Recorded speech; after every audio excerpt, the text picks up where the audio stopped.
friends, in today's video, let us learn about the features of Indian Constitution and the idea of human rights that is included in it. The Indian Constitution is the supreme law of India. It is one of the longest written constitution, so it is the longest written constitution of the whole world. You all know about B.R. Ambedkar, who is considered as the chief architect of Indian Constitution. The Constitution was adopted on November 26, 1949 and became effective since January 26, 1950. So, the Republic Day is celebrated on January 26 because India became a republic on January 26 when the Constitution became effective.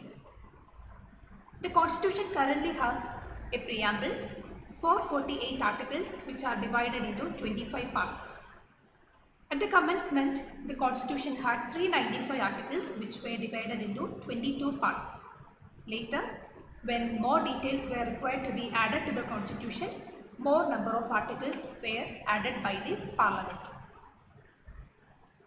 Now, from the perspective of human rights, the Indian Constitution is a treasure trove where plenty of human rights can be found. The Constitution of India is known as one of the most right-based constitutions in the world. One of the peculiarity is that many of the aspects that you find in UDHR, the Universal Declaration of Human Rights, can be found in Indian Constitution as well. Because I've already mentioned the Indian Constitution was drafted around 2 years after UDHR came into existence. So this guiding lamp called UDHR was influential in the preparation of Indian Constitution as well. So plenty of human rights, plenty of fundamental rights can be seen in Indian Constitution. The Indian Constitution provides the spirit of human rights in its preamble, in the sections of fundamental rights and directive principles of state policy. Let us quickly understand what are the different parts of Indian Constitution.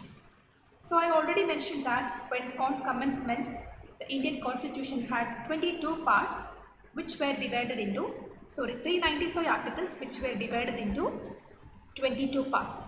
So here I have listed all the 395 articles, the basic concept in all 395 articles, and you can see the various parts under which these articles are involved.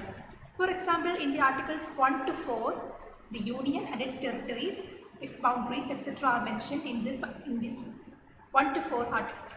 This is called the part 1 of the Indian Constitution. Then in articles 5 to 11, the features of Indian citizenship is mentioned.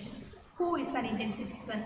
How can one gain Indian citizenship? All these aspects are written in articles 5 to 11, which is the part 2 of Indian Constitution.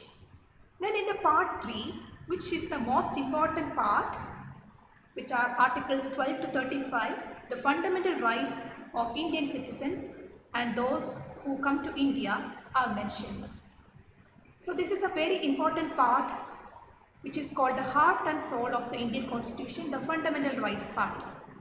Then in the part 4, which are article 36 to 51, the directive principles of state policy is mentioned. You will learn more about that, the features of directive principles of state policy, and this is the part 4 of the Indian Constitution.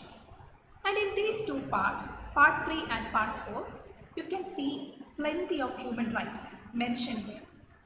We will learn about each of the human rights that is mentioned in this part. And when we come to part 4a, which was later added by amendment, the fundamental duties are mentioned. We will also learn about that because duties come with rights come with duties. So we will learn about that too. Then there are plenty of other parts in the Indian Constitution. I have mentioned there just for your information. Take a look at other parts. In part 5, the union government, the structure of the union government is mentioned there. The president, the parliament system, everything is mentioned in this part. Then in the part 6, you can see about the state government, the state legislature, election to this system, everything, the governor, the chief minister, all these aspects are mentioned in this part. And in part 7 deals with the with states in part B of the first schedule, and so on so on. You can see a lot of other features of the Indian governance in these parts. So we will be dealing with part 3 and 4 of the Indian Constitution, where plenty of human rights aspects are written. So I hope you have a whole picture about the Indian Constitution. We will see about the part 3 and part 4 and the human rights that are mentioned in the Indian Constitution in the coming classes. Thank you.